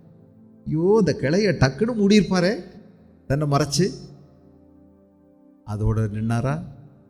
சகேயுவே மேலே பார்த்து கூப்பிட்டார். எங்க அங்கேருந்து விட்டுறதா, பதறதா, குதிக்கிறதா, இறங்குறதா? நீ சீக்கிரமாக கீழே இறங்கி வா. இன்றைக்கு நான் உன் வீட்டிலே சாப்பிடணும்னு சொல்லலை, தங்க வேண்டும். விருந்தாள் இல்லை, தங்க வேண்டும். ஆஹா, அவன் சந்தோஷத்தோட சீக்கிரமாக இறங்கி வந்தான். ஊரார் பேசின வார்த்தைகளுக்கு கணக்கே இல்லை. இயேசுவும் 2 பேரும் தனியாக நடந்து போனாங்க. அங்கே போன இடத்துல அவன் அவருடைய பாதத்தில் வந்து உள்ளதெல்லாம் சொன்னான். 17 ரூபா திருடுனதுக்கு 4 லட்சத்துக்கு மேலே ஒருத்தர் திருப்பி கொடுத்தாராமுங்க. வாசித்தீங்களா? 4 லட்சத்துக்கு மேலே திருப்பி கொடுத்தாராம். நம்ம கோயம்புத்தூரில் இருக்கக்கூடிய ஒரு தொழிலதிபர், ஹோட்டல் வச்சு நடத்துகிறவர், அவங்களுடைய அந்த திருடின இடத்துல அவங்க இல்லையாம், அவங்க பிள்ளைகள் தான் இருந்திருக்காங்க. பிளெயினில் போயிருக்கிறாரு, தேடி விசாரிச்சிருக்கிறாரு. ஒவ்வொருத்தருக்கும் 70,000 ரூபா 70,000 ரூபா 4 பேர் கொடுத்துருக்கிறாரு. எப்படியா இதை கொடுத்தேன்னு பேட்டி கேட்டாங்க. பைபிள் படித்தேன், இயேசு என்னோட கூட பேசினார், அதனால நான் பல மடங்காக திருப்பி கொடு. இப்போ திருச்சியில் போய் கொடுத்துருக்காரு. ஒரு ஆளுக்கு 70 ரூபா. அவங்களுடைய சந்ததி ஒரு ஆள் இருந்தாங்களாம். அவங்க இப்போ எல்லாரும் அவரை பார்க்க வந்திருக்காங்க. இயேசு கிறிஸ்துவனுடைய கொடுக்குற மாற்றத்தை பாருங்க. மத மாற்றம் இல்லை, இயேசு தருகிற அனுபவம் மனுஷனை எவ்வளோ புதிய படைப்பாக மாற்றுது பாருங்க. இல்லை, சகேயு இவன் ஆபிரகாமுக்கு குமாரனா இருக்கிறானே என்று இயேசு சொல்லுகிறார். இவன் ஆபிரகாமுக்கு குமார். 16வது அதிகாரம் லூக்கா எழுதின சுவிசேஷத்தில் இயேசு கிறிஸ்து ஒருத்தனை பற்றி பேசுகிறாரு. 16 11 அங்கே ஐஸ்வர்யவான் லாசரு 2 பேர். ஐஸ்வர்யவான் பிந்தி தான் இறந்தார், லாசரு முந்தி இறந்துட்டார். ஆனால் அவனை கொண்டு போய் ஆபிரகாமுடைய மடியில் வச்சாங்க அப்படின்னு போட்டிருக்கு. அவன் அங்கே தேற்றப்பட்டான். ஆபிரகாமின் குமாரன். யார் ஆபிரகாமின் குமாரன்? பரம்பரையா இரத்த பந்தமா சொந்தமா வந்தவங்க கிடையாது. மனம் திரும்பி இயேசுவை விசுவாசிக்கிறவர்கள் தான் ஆபிரகாமின் சந்ததி. இயேசு கிறிஸ்து இதை தெளிவுபடுத்தினார். ஆபிரகாமின் சந்ததி 6வது அதிகாரம் நீங்கள் வீட்டில் போய் நிறைய அதை பற்றி வாசிக்கலாம். யோவான் எழுதின சுவிசேஷத்தில் 6ஆம் அதிகாரத்தில் ஒரு காரசாதமான விவாதம் நடக்கிறது. அது பிறகு நீங்கள் பார்த்தீங்கன்னா இதுதான் 8ஆம் அதிகாரத்தில் நிறையவே நீங்கள் விடுதலையாகவே இல்லையே அப்படின்னு சொல்கிறார். ஆபிரகாமின் சந்ததி அப்படின்னு நீங்கள் சொல்கிறீங்க. 32வது 8:32 சத்தியத்தை அறிவீர்கள், சத்தியம் உங்களை விடுதலையாக்கும் என்றார். அவர்கள் அவருக்கு பிரதியுத்தரமாக, நாங்கள் ஆபிரகாமின் சந்ததியாக இருக்கிறோம், நாங்கள் ஒரு காலம் ஒருவனுக்கு அடிமையாக இருக்கவில்லை, விடுதலையாவீர்கள் என்று நீர் எப்படி எங்களுக்கு சொல்லுகிறீர் என்றார்கள். இயேசு அவர்களுக்கு பிரதியுத்தரமாக, பாவம் செய்கிறவன் எவனும் பாவத்துக்கு அடிமையாக இருக்கிறான் என்று உங்களுக்கு மெய்யாகவே மெய்யாகவே சொல்லுகிறேன். பாவம் செய்கிறவன் பாவத்துக்கு அடிமையாக இருக்கிறான். ஆபிரகாம் தேவனை விசுவாசித்தான். ஆனால் இவங்க ஆபிரகாமின் சந்ததின்னு சொல்லிட்டு கிறிஸ்தவங்கன்னு சொல்லிக்கிட்டு இவங்க அடிமையாக இருக்கிறாங்க. குடிக்கு, வேசித்தனத்துக்கு, விபச்சாரத்துக்கு, அசுத்தத்துக்கு, காமவிகாரத்துக்கு அடிமையாக இருக்கிறாங்களே. சத்தியத்தை அறிவீர்கள், சத்தியம் அறியாமல் இருக்கிறீங்க, சத்தியம் உங்களை விடுதலையாக்கும். சும்மா நாங்கள் கிறிஸ்தவங்க, ரொம்ப வருஷமாக நான் சின்ன வயசுலேருந்தே வந்துக்கிட்டு இருக்கேன், என்கிட்ட போய் மனம் திரும்புதலை சொல்கிறீங்க. நான் எப்பவுமே மனம் திரும்பி ஞானஸ்நானம் எடுத்துட்டேன், நான் எப்பவும் இயேசுவை தான் கும்பிடுறேன். நீ இயேசுவை கும்பிட்றதெல்லாம் சரி, உன் பாவம் மன்னிக்கப்பட்டது என்று நிச்சயம் உனக்கு இருக்கா? நீ பாவத்திலிருந்து விடுதலை ஆயிட்டியா? பாவத்தை செய்கிற எவனும், பாவம் செய்கிற எவனும் பாவத்துக்கு அடிமையாக இருக்கிறான். ஹலோ, பாவம் செய்கிற எவனும் பாவத்துக்கு அடிமையாக இருக்கிறான். ஒருவன் எதனால் ஜெயிக்கப்பட்டிருக்கிறானோ அதற்கு அவன் அடிமையாக இருக்கிறான். நீ எதனால ஜெயிக்கப்பட்டிருக்க? யோசித்து பாருங்க. ஆபிரகாமின் சந்ததி யார்? இயேசுவை விசுவாசித்து பாவத்திலிருந்து விடுதலை பெற்றவர்கள். சத்தியத்தை அறியுவீர்கள், சத்தியம் உங்களை விடுதலையாக்கும். சும்மா வெறுமனே கிறிஸ்தவன் சொல்லிட்டு இருந்தா முடியாது. மனம் திரும்புங்கள், மனம் திரும்பு, பாவங்களை அறிக்கையிட்டு விடுதலையாகு. இதுதான் வேதம் சொல்லுகிறது. ஆக கலாத்தியர் 3:7 நம்ம கவனிக்கிறோம். கலாத்தியர் 3:7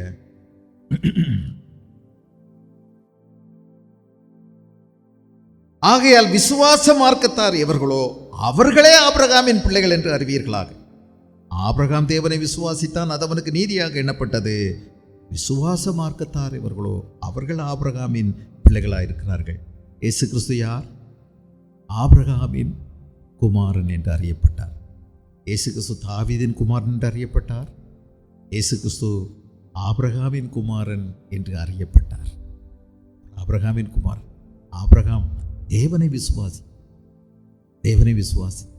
தேவன் மேலுள்ள அந்த விசுவாசம் இருந்ததுனால எதை வேணாலும் இழக்கிறது அவருக்கு பெரிய பெரிய விஷயமா இல்லை. உலகத்தை நேசிக்கலை, பிள்ளையை நேசிக்கலை, மனைவியை நேசிக்கலை, எல்லாத்தையும் விட அதிகமாக தேவனை அவன் நேசித்தான். மகிமையின் தேவன் அவருக்கு தரிசனமான பிறகு இந்த உலகத்தில் உள்ள எதுவுமே அவருடைய மனசை இழுக்கலை, ரசிகைக்கு நேரம் இழுக்கலை. அவர் எதையும் ரசிக்கலை.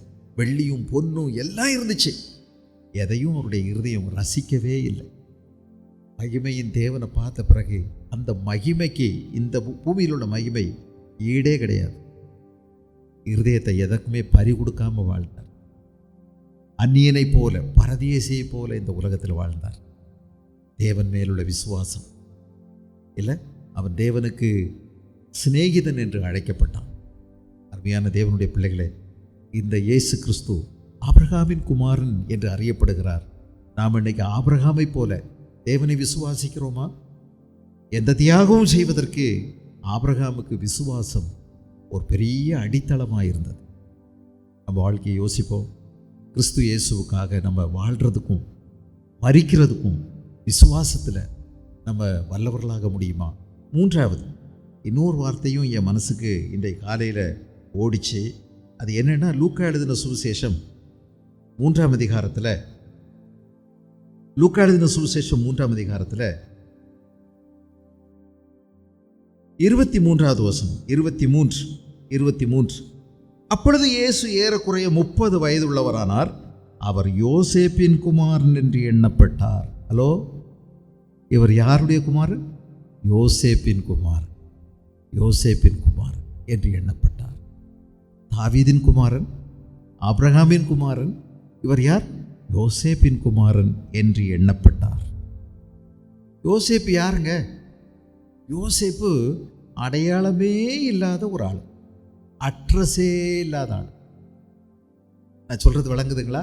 என்னை அறிமுகப்படுத்தி வைத்திருக்கிறார். வெறும் ஒரு கழுதை, அந்த கழுதை எங்கேயோ கட்டப்பட்டிருந்த கழுதை, குட்டியோட கட்டப்பட்டிருந்தது. ஆண்டவர் சொன்னார், எதிரே இருக்கக்கூடிய கிராமத்துக்கு போங்க, கழுதை கட்டப்பட்டிருக்கும், அவுத்துட்டு வாங்க. அவுத்துட்டு வரும்போது அவுக்கும் போது கேட்பாங்க, எதுக்குடா அவுக்குறீங்க? கட்டுறவரைக்கு ஓகே, ஒரு வயலும் புல்லு போட மாட்டான், தண்ணி வைக்க மாட்டான், அது அப்படியே கிடந்து சாக வேண்டியதுதான். அவுக்கும் போது ஏன் அவுக்குற? நீ யார் அவுக்கிறதுக்கு?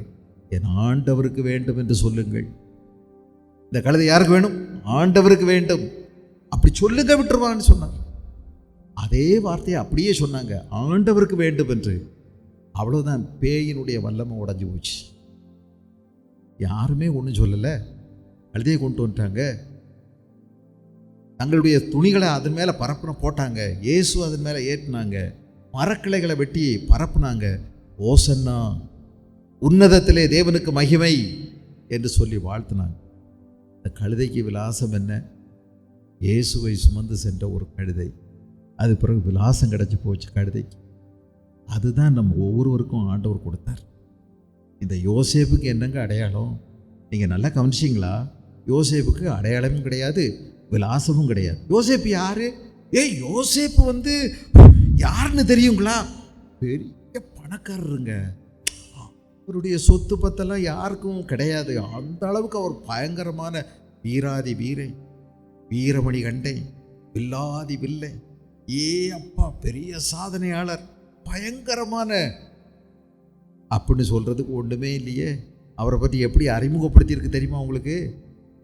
நீங்கள் கவனிச்சிங்களா? மத்திய எழுதின சுவிசேஷம் தடவை இந்த யோசேப்பு எப்படி அறிமுகப்படுத்தப்பட்டார் அப்படின்னு நீங்கள் கவனிச்சிங்கன்னா எப்படி எழுதியிருப்பாருங்க? 16வது வசனம். யோசேப்பு எப்படி அறிமுகம்? மரியாளுடைய புருஷனாகிய யோசேப்பு. ஆஹா, எப்படி அறிமுகப்படுத்தப்பட்டிருக்கு? எங்க யோசேப்புக்கு ஒரு அறிமுகப்படுத்துறதுக்கு எதுவுமே இல்லையா? இல்லையே. பெரிய இவராக இருந்த ஆபிரகாமுக்கு ஒரு அறிமுகம் இருக்கு. ஈசாக்குக்கு ஆட்டோமேட்டிக்காக ஒரு அறிமுகம் இருக்கு. ஏன்னா ஆபிரகாமின் குமார் ஈசாக்கு பெரிய இடத்து பையங்க, பெரிய இடத்து ஆளு. ஐயோ, அவர் பிறப்பிலேயே யாராயிடுறாரு? தலைவராக வந்துடுறாரு. சிலர் பிறக்கும் போதே துறை மக்களாக பிறக்கிறார்களே, இல்லைன்னு சொல்ல முடியுமா?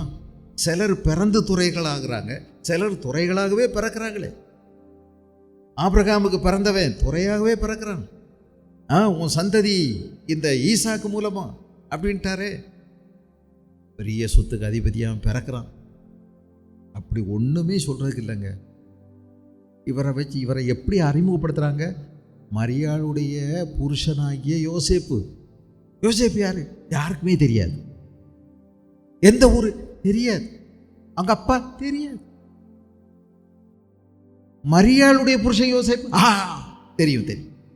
மரியாளுடைய புருஷன் யோசேப்பா, அந்த ஆளை தெரியும். இந்த தச்சு வேலை செய்கிறவர் அவர் தெரியும். அப்படி தாங்க அறிமுகப்படுத்தி. இயேசு கிறிஸ்து யாருடைய குமாரன்? யோசேப்பின் குமாரன் அறியப்படும். இயேசுவோட தொடர்பில் வந்துட்டா அட்ரஸ் இல்லாதவங்களுக்கெல்லாம் என்ன கிடைக்குது? அட்ரஸ் கிடைக்குதுங்க.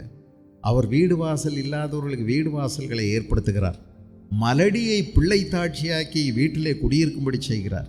இல்லை, சின்னவனை 1000 ஆக்குகிறார், சிறியவனை பலத்த ஜாதியாய் மாற்றுகிறார். கர்த்தராகிய நான் இதை ஏற்ற காலத்திலே தீவிரமாய் நடப்பிப்பேன். அப்பா, ஆண்டவர் ரொம்ப சந்தோஷப்படுறாரு. ஒன்றும் இல்லாதவங்களை தூக்கி உயர்த்தி வச்சு அழகு பார்க்கறது. சிறியவனை புழுதியிலிருந்தும் எளியவனை குப்பையிலிருந்தும் ஆண்டவர் உயர்த்தி பிரபுக்களோடு உட்கார செய்கிறார். அவருடைய செயல் ஆச்சரியமானது. இதாங்க கிறிஸ்மஸ். இதான் கிறிஸ்மஸ். கிறிஸ்மஸின் ஆண்டவர், இந்த பூமியில் வந்த இந்த கிறிஸ்து, அவர் எவ்வளவு அழகாக உயர்த்துறார் பாருங்க. உயர்த்தி அவர்களுடைய ஆண்டவர் என்று அறியப்படுகிறார். முன்னாடி உங்களை தெரியாது, இயேசுவையும் தெரியாது. இப்போ என்ன சொல்கிறாங்க தெரியுமா? உங்கள் பேரை சொல்லி சொல்கிறாங்க. அவங்க கும்பிடுற அந்த இயேசுவே உங்களை வச்சு தான் அறிமுகப்படுத்தப்படுகிறார். உங்கள் கிராமத்தில் நீங்கள் சொல்கிற இயேசு உங்கள் பேரை வச்சு இயேசு அதில் மகிமைப்படுகிறார். இயேசு அதை ரொம்ப சந்தோஷமாக ஏற்றுக்கொள்ளுகிறார். யோசேப்பின் குமாரன் என்று அறியப்பட்டார். ஒரு திறமை இல்லை, ஒரு வித்தை தெரியாது, ஒன்றும் தெரியாது, பணம் இல்லை, வீடு இல்லை. ஆனால் அவருக்குமே தெரியாது. மரியாதை கூட தெரியவே தெரியாது. பாவம். ஆனால் இப்படி அறிமுகமே இல்லாத ஒரு ஆள், அட்ரஸே விலாசமே தெரியாத ஒரு ஆள், இந்த ஆளை ஆண்டவர் தன்னுடைய கிறிஸ்மஸ் திட்டத்தில், பிறப்பின் திட்டத்தில் பயன்படுத்துகிறார். யோசேப், மரியாள் சரி, அவள் கன்னி மரியாள், அவளை பயன்படுத்துகிறாரு. ஆனால் இவருக்கு அந்த அம்மாவை நிச்சயம் பண்ணியிருக்காங்க. ஆனால் கொஞ்ச நாளில் அவர் கேள்விப்பட்டார். என்ன கேள்விப்பட்டார்? தனக்கு நிச்சயம் பண்ணப்பட்ட பெண் கர்ப்பமாக இருக்கிறா அப்படின்னு சொல்லி கேள்விப்பட்டார்.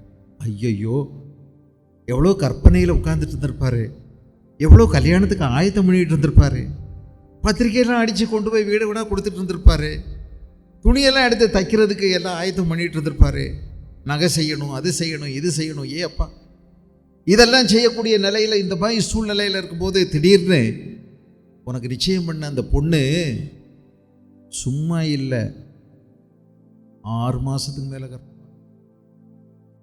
அப்படின்னு கேள்விப்பட்ட எப்படி இருக்கும்? இடிஞ்சு போயிருக்கும்ல எல்லாம். அவங்க வீட்டார் என்ன சொல்லியிருப்பாங்க? யோசேப்புடைய அப்பா அம்மா, யோசேப்புடைய அண்ணன் தம்பி, யோசேப்பினுடைய அக்கா தங்கச்சி, யோசேப்புடைய மாமே மச்சினே, யோசேப்பினுடைய நண்பர்கள், ஐயோ, அவங்க எல்லாம் துக்கம் விசாரிக்க வீட்டுக்கு அலையலையாக வந்திருப்பாங்களே, படையெடுத்திருப்பாங்களே. எல்லாரும் என்ன சொல்லியிருப்பாங்க கடைசியா? சும்மா விடக்கூடாது. யார? மரியாள், நீ மட்டும் சொல்லு, நாங்கள் என்ன பண்ணிடுறோம், வீட்டை அப்படியே தீ கொளுத்திடும், அவளையும் அவள் வீட்டையும் உள்ளே வச்சு தீ வச்சிடலாம், நடுத்தெருவு கொண்டு வரணும், பஞ்சாயத்து பேசணும், மொட்டையடிக்கணும், செம்புள்ளி கரும்புள்ளியெல்லாம் குத்தணும், கழுத மேலே வைக்கணும், ஊர்வலமாக கொண்டு போகணும், நாரடிக்கணும், ஊரெல்லாம் நார வைக்கணும். அப்படி செஞ்சால் தான் இனி ஒரு பொம்பளை இந்த மாதிரி செய்கிறதுக்கு யோசிப்பா. சும்மா விட்டால் சமுதாயம் கெட்டு போயிடும். அட்டி நொறுக்கு வா. எல்லாத்துக்கும் யோசேப்பு என்ன சொன்னார் அப்படின்னு பார்த்தீங்கன்னா, கொஞ்சம் பொறுங்க, கொஞ்சம் யோசிப்போம். என்னடா நாங்கள் என்ன செஞ்சாலும் நீ விட மாட்டேங்கிற, கொஞ்சம் பொறுங்க. என்ன எழுதியிருக்குது? அவன் அவளை எல்லாருக்கும் முன்னாடியும் பொது இடத்துல வச்சு அவமானப்படுத்த மனதில்லாமல், அப்படிதான் போட்டிருக்குது. அவள் புருஷனாகிய யோசேப்பு நீதிமானாக இருந்து அவளை அவமானப்படுத்த மனதில்லாமல் பொது இடங்கள்ல பொதுவா ரகசியமாய் அவளை தள்ளிவிட யோசனையாயிருந்தான். யாருக்கும் தெரியாத ஒரு ஆள், அவனுக்கு அட்ரஸும் தெரியாது, ஒன்றும் தெரியாது. ஆனால் இவன் ஆண்டவரோட ரகசியமாக நடந்திருக்கான். ஆண்டவருக்கு தெரிஞ்சிருக்கே இவனை. எவ்வளோ பெரிய பாக்கியம். இன்னைக்கு நம்ம மைக்கை பிடிச்சி பரபரப்பாக நிறைய இடங்கள்ல வால் போஸ்டில் பெரிய நமக்கு பட்டம் பதவி எல்லாம் போட்டு பிரபலப்படுத்துறது இல்லைங்க முக்கியம். மனுஷருக்குள்ள பிரபலமாக இருக்கிறது முக்கியம் இல்லை. மனுஷரால் அறியப்படாமல் இருந்தாலும் தேவனால் அறியப்பட்டிருப்பது மிகப்பெரிய பாக்கியம். நான் ரகசியமாக தேவனோடு நடந்தான். ஒருவேளை மனுஷன் என்னை பற்றி யாருன்னே தெரியாது, ஆனால் நீங்கள் தேவனால் பரலோகம் உங்களை அறிந்திருக்கும், பரலோகம் உங்களை மதிக்கும். இந்த மனுஷனை ஆண்டவர் எடுத்துக்கிட்டார். கிறிஸ்மஸுக்கு ஒன்றும் இல்லை, இவருக்கு சொல்லி கொடுறதுக்கு ஒன்றுமே இல்லை. ஆனால் ஆண்டவர் இவரை பயன்படுத்த திட்டமிட்டார். இவருடைய மகன், யோசேப்பின் மகன் என்று அறிவதற்கு அவர் விரும்பினார், அவர் தீர்மானித்தார். ரகசியமாக போய் யாருக்கும் தெரியாமல் அவங்க அப்பா அம்மாட்ட, வேண்டாங்க கல்யாணம் வேண்டாம், நம்ம இதோட முடிச்சுக்கலாம், நான் வேணா எழுதி தந்துடுறேன், நீங்கள் எனக்கு எழுதி கொடுத்துருங்க அப்படின்னு முடிச்சுக்கலாம் கம்கமாக அப்படின்னு நினச்சாராம். ஒருத்தரை கூட என்ன காரணம்? எங்க ஒரு ஒரு ஒரு பொம்பளை பிள்ளை கர்ப்பமாறிட்டான்னா அதுக்கு வேற என்ன விளக்கம் கொடுப்பீங்க? வேற என்ன விளக்கம் கொடுப்பீங்க? இதுக்கடையில் எத்தனை பேர் கதை கட்டி கொண்டு வந்திருப்பான் தெரியுமா? அப்பா ஊர் வாய்க்கு ஒலமுடி போட முடியுமா? எவ்வளோ பேர் கற்பனை கதை எல்லாம் கட்டி, தெரியுமா நான் கேள்விப்பட்டேன், அதுதான் அன்னைக்கு இப்படி சொன்னாங்க, நான் கவனிக்கலை, ஆஹா இப்படி நடந்திருக்குது பார்த்தேன் அன்னைக்கு இன்னைக்கு. அப்போ எத்தனை கதைகள். ஆனால் இவர் இதெல்லாம் கேட்டாலும் கொஞ்சம் பொறுங்க கொஞ்சம் பொறுங்க. யார்கிட்ட விசாரிக்கிறார் தெரியுமா? இவர் நீதிமானாக இருந்து, ஆண்டவரே எனக்கு இதுக்கு ஒரு தெளிவை கொடுங்க, நான் எப்படி நடந்துக்கணும்னு எனக்கு சொல்லுங்க. ஆஹா எவ்வளோ நல்ல மனுஷன். நம்ம ஆட்கள் இப்படி செய்வோமா? முடிய பிச்சு தனியாக எடுத்திருப்போமே, எனக்கு தலையெல்லாம் வெடிக்கிற மாதிரி இருக்குதுன்னு சொல்லியிருப்போமே. எனக்கு தூக்கம் வரல, பசி வரல, அப்பா. ஆனால் இந்த மனுஷன் ரொம்ப நிதானமாக ஆண்டவர்கிட்ட விளக்கத்துக்காக காத்திருந்தார். தேவன் தம்முடைய தூதனை அனுப்பினார், ரொம்ப தெளிவாக சொன்னார், நீ ரொம்ப ஐயப்படாதப்பா, நிறைய சந்தேகப்படாத. அவளில் உற்பத்தியாக இருப்பது பரிசுத்த ஆவியினால் உண்டானது. அவர் தேவனுடைய குமார், அவர் தேவன். தம்முடைய வார்த்தையின்படி, பழைய ஏற்பாட்டில் சொல்லப்பட்ட அந்த வார்த்தையின்படி ஒரு கன்னிகை கர்ப்பவதியாகி, இதோ ஒரு கன்னிகை கர்ப்பவதியாகி ஒரு குமாரனை பெறுவாள், அவருக்கு இம்மானுவேல் என்று பெயரிடுவார்கள் என்று சொன்னான். இம்மானுவேல் என்பதற்கு தேவன் நம்மோடு இருக்கிறார் என்று அர்த்தமா. அவள் ஒரு குமாரனை பெறுவார், அவருக்கு இயேசு என்று பெயரிடுவாயாக. இயேசுவுக்கு பெயர் வைக்கிறது யாரு? அவர் சொந்த பேர் இல்லை, அவர் சொந்த. இந்த கவனிங்க, இந்த சாமிகளை சிருஷ்டிச்சு சாமிகளுக்கு சிருஷ்டிச்சவங்க பேர்லாம் வச்சுருவாங்க. சாமியை பெற்றவங்க சாமிக்கு பேர் வைக்கிறதுக்கு உரிமை இருக்குது. ஏன்னா பெற்றதே சாமிகள் தான், ஆசாமிகள் பெற்றிருக்கிறாங்க சாமிகளை. அப்போ சாமிகளுக்கு பேர் வைக்கலாம். இயேசுவுக்கு யாரும் பேர் வைக்கலைங்க. இந்த இயேசு ஒருவர் தான் இந்த பூமியில் அவதரிப்பதற்கு முன்னமே, அவர் கிட்டத்தட்ட 800 ஆண்டுகளுக்கு முன்னமே பேர் வைக்கப்பட்டார். இயேசு என்ற பெயர் அவருக்கு முன்னமே கொடுக்கப்பட்டது. யோசேப்பு வச்ச பேர் இல்லை, மரியாள் வைக்கல, கிறிஸ்தவங்க வைக்கல, யூதர்கள் வைக்கல. இயேசு என்று பெயரிடுவாயாக. ஆனால் இவர் தான் பேர் வச்சார். அந்த பெயரை உலகத்துக்கு அறிமுகப்படுத்தினது இவர் தான். 8வது நாள் இந்த குழந்தையை தூக்கிக்கிட்டு ஆலயத்துக்கு போனாங்க, தேவனுக்கு அர்ப்பணிப்பதற்கு. அன்றைக்கு இயேசு என்று பெயர் வைத்தார். இந்த பேரிடுற பாக்கியம் யோசேப்புக்கு ஆண்டவர் கொடுத்துட்டார். இவர் யாருடைய குமாரன்? பயாலஜிக்கலா இவர் அப்பா கிடையாது, உடல் ரீதியா அப்பா கிடையாது, ஆனா சட்டப்படி இவர் அப்பா. இயேசுவிடத்துல கேட்டிருப்பாங்க, உங்க அப்பா பேர் என்ன? ஜோசப். ஜீசஸ்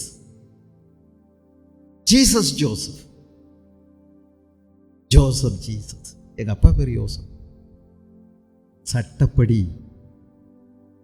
சரீரத்தின்படி அல்ல, மரியாள் சரீரத்தின்படி அல்ல, இரவல் தாய். அவளுடைய முட்டையிலிருந்து ஒரு கரு உற்பத்தியானது அல்ல.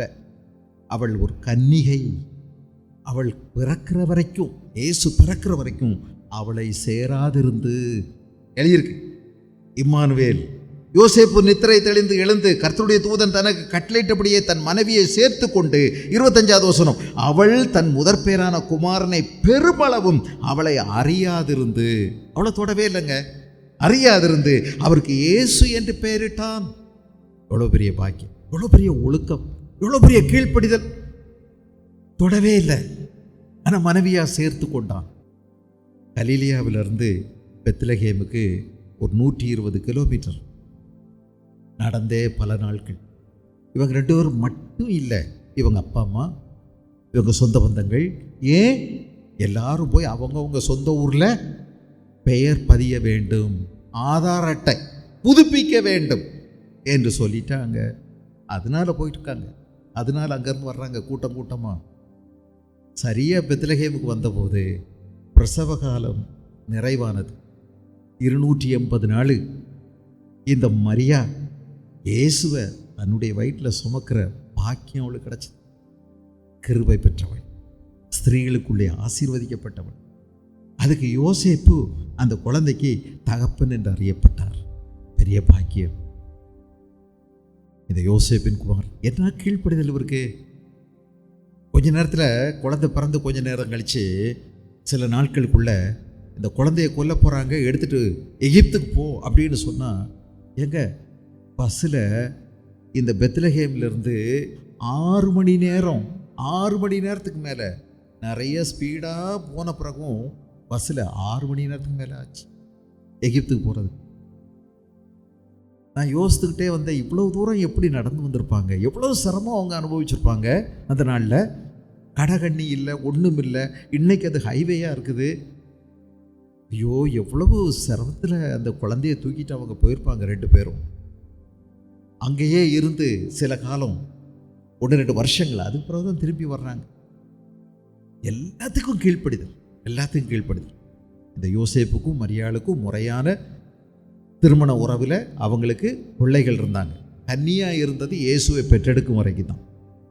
அதுக்கு பிறகு அவள் முறையான மனைவி, முறையான கணவன், அவர்களுக்குள்ள குடும்ப உறவில் பிள்ளைகள் பிறந்தார்கள். அவருடைய பெயர்கள் இங்கே கொடுக்கப்பட்டிருக்கிறது. இயேசு கிறிஸ்து இதில் பெரிய சந்தோஷப்பட்டார். கிறிஸ்மஸ் இந்த யோசேப்பில் பெரிய அளவில் ஒரு பெரிய அந்த யோசேப்பை உயர்த்தி இருக்கிறோம், யோசேப்பை மாற்றி இருக்கிறோம். நம்மை போல ஒன்றும் இல்லாதவங்க, அடையாளம் தெரியாதவங்க, ஒன்றும் இல்லாதவங்க, ஆனால் தேவனுக்கு கீழ்ப்படியும் போது, தேவனோடு ரகசியமாக நடக்கும்போது எவ்வளோ உயர்ந்த இடத்துக்கு தேவன் உயர்த்தி வைக்கிறார், எவ்வளவாய் அவர்களை தேவன் மேன்மையடைய செய்கிறார். அவர் தாவீதின் குமாரன், அவர் ஆபிரகாமின் குமாரன், அவர் இந்த யோசேப்பின் குமாரன். இந்த 3 அவர் மனுஷகுமாரன் என்பதற்கு அடையாளமாக இருக்கிறது. அவர் தேவகுமாரன். அவர் தேவகுமாரனாகிய இயேசு கிறிஸ்து தேவகுமாரன். அவர் 100க்கு 100 தெய்வம், 100க்கு 100 மனிதன். அற்புதமான இணைப்பு. 100க்கு 100 தெய்வம், 100க்கு 100 மனிதன். பாவமில்லாதவராய் இந்த பூமியில் நமக்காக மனிதனாய் அவதரித்தார். நம்முடைய பாவங்களை தானே ஏற்றுக்கொண்டு அவர் நம்முடைய பாவங்களை சுமந்து தீர்த்தார். இந்த ஆண்டவராய் இயேசு கிறிஸ்துவின் ரத்தம் சகல பாவங்களையும் நீக்கி நம்மை சுத்திகரிக்கும். இந்த இயேசு தருகின்ற இந்த விடுதலையை நாம் இருதயத்திலே பெற்று அவருக்கு நாம் இடம் கொடுக்கும்போது மெய்யான கிறிஸ்மஸ் நம்முடைய வாழ்வில் நிறைவடைகிறது. உங்கள் வாழ்க்கையில் அந்த கிறிஸ்மஸ் அனுபவிச்சிருக்கீங்களா? இயேசு உங்கள் உள்ளத்தில் பிறந்திருக்கிறாரா? விடுதலை பெற்றிருக்கிறீர்களா? யோசிப்போம், ஜெபிப்போம்.